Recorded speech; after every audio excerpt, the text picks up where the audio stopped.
Namaskar, Vanakkam, Namaskaram, Sat Sri Akal, Namaskar, Namasté, le cinéma. Nous sommes le lundi 29 janvier 2024 et voici les actualités du grand et du petit écran indien décryptées en exclusivité par Bolly & Co. Bonjour Elodie, comment vas-tu ? Salut Asma, très bien et toi ? Oui, d'ailleurs, je crois comprendre que les félicitations sont de mise puisque tu es de nouveau tata très chère. Oui, merci, je suis tata pour la 7e fois. Haha. J'ai d'ailleurs eu un week-end très riche en émotions entre cette naissance et la première représentation au Théâtre Renaissance de mon ami d'enfance. Exact. On profite donc de cette petite digression pour envoyer tout notre amour à la merveilleuse Manda Touré, à l'affiche de la pièce Passeport d'Alexis Michalik. D'ailleurs, il y a dans la pièce un personnage venant d'Inde, tout particulièrement de Pondichéry, et en plus ça parle d'immigration dans le contexte politique qu'on connaît. Donc franchement, foncez. Vous pouvez la découvrir jusque fin juin au Théâtre Renaissance, alors on prend ses billets au plus vite. Revenons toutefois à nos moutons avec l'actualité indienne, et cette semaine, nous attendions un film de pied ferme. C'est vrai, c'était annoncé de longue date et au regard du bruit qu'il a généré, nous étions sur le qui-vive à la perspective de le voir. Surtout toi, chère Elodie, puisque, rappelons-le, je me suis tapé le film 2 fois lors de mon voyage en Inde. Pauvre de toi. Vous l'avez peut-être deviné, mais on va parler de Animal. En effet, le film d'action avec Ranbir Kapoor devait sortir dans les salles françaises avant que les ayants droit ne fassent machine arrière, chronologie des médias oblige. On était donc parfaitement en droit de se dire que, faute de le découvrir sur grand écran, il nous serait rendu disponible sur Netflix au même moment que le reste du monde. Le raisonnement est assez logique. Le film ne sort pas en France, il n'a pas de visa d'exploitation et donc il n'est pas concerné par la fameuse chronologie des médias. Du coup, exit les 15 à 17 mois de délai, le film peut être diffusé sur plateforme à peine quelques semaines après sa sortie indienne. Pourtant, le 26 janvier, date officielle de sortie d'Animal sur Netflix, eh ben que dalle!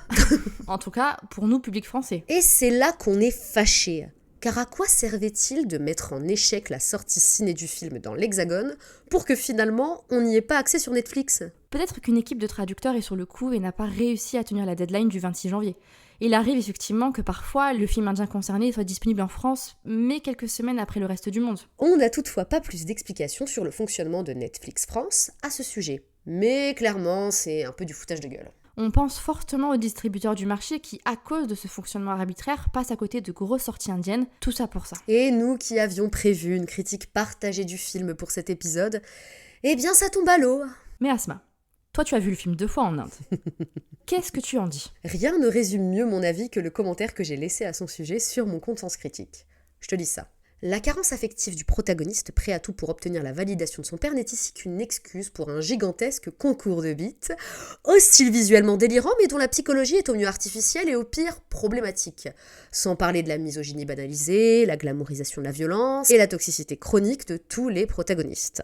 Animal est un grand n'importe quoi qui en jette, mais dont la narration brouillonne et les personnages profondément antipathiques en font un visionnage assez pénible. Seule la musique et la prestation viscérale de Ranbir Kapoor sont à retenir. Ce visionnage a été assez traumatique à ce que je vois. 2 fois, Elodie 2 fois. Remettez-lui la Légion d'honneur, qu'on en finisse. Amen. Recentrons-nous sur des perspectives plus positives et faisons le point ensemble sur les sorties de la semaine. Avec grand plaisir.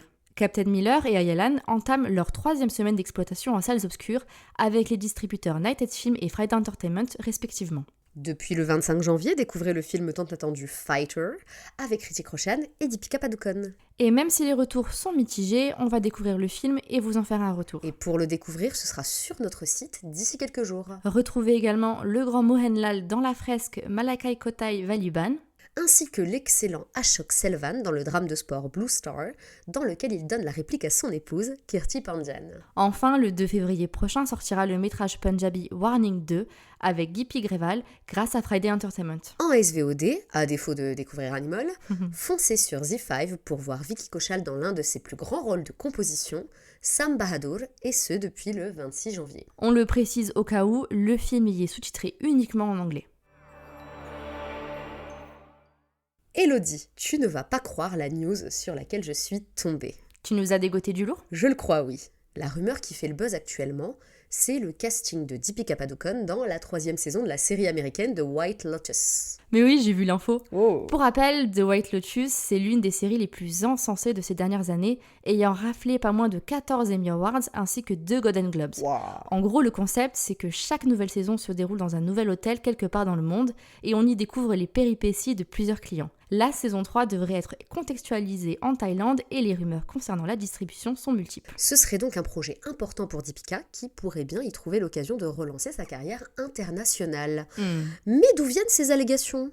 Eh bien, il y a quelques semaines, la belle-mère de l'actrice, Anju Bhavnani, a liké plusieurs posts concernant la présence de la comédienne au casting du programme, mettant la puce à l'oreille de nombreux fans. Et ce n'est pas tout, puisque durant la promotion de Fighter, le réalisateur Siddharth Anand a taquiné Deepika sur sa disponibilité pour tourner une suite du métrage, puisqu'elle serait prise par la série. Toutefois, la principale intéressée n'a pas ouvertement confirmé sa participation au show, sans pourtant nier pleinement les faits. On a donc bon espoir de retrouver la star sur HBO, chaîne de diffusion de The White Lotus.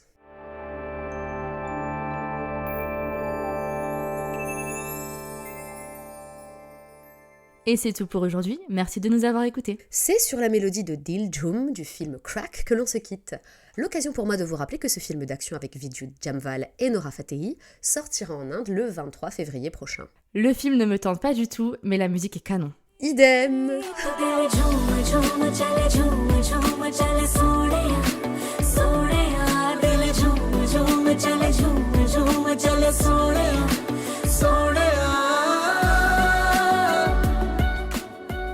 Merci d'avoir écouté Namasté le cinéma. C'était Elodie et Asma du magazine Bolly & Co. On espère que cet épisode vous a plu. Si vous aimez notre podcast, c'est le moment de vous abonner, de partager, de commenter, de liker ou encore de donner une petite note sur votre plateforme d'écoute favorite. Nous vous rappelons que tous les liens vers les bandes annonces, les articles et la chanson de la semaine sont disponibles en description et dans la version retranscrite de cet épisode que vous pouvez retrouver sur www.bollyandco.fr. Et si vous n'êtes toujours pas lassé d'entendre nos voix, nos fous rires et nos coups de gueule, alors rendez-vous lundi prochain dans Namasté le cinéma.